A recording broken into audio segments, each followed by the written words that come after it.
તો સરકારે 2017માં સુરેન્દ્રનગરના વણોદ નજીક જીઆઈડીસી બનાવી, પણ ચોંકાવનારી વાત એ છે કે 8 વર્ષ બાદ પણ અહીં એક પણ ઉદ્યોગ શરૂ થયો નથી.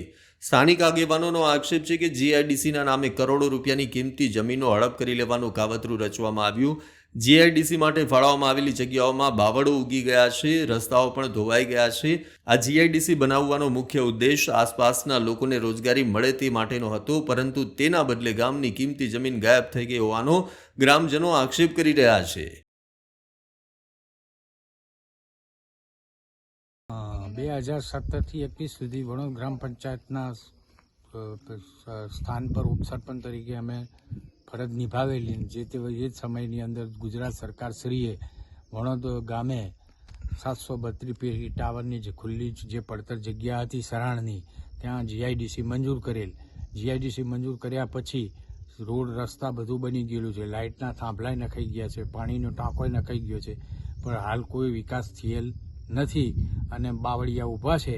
અને જે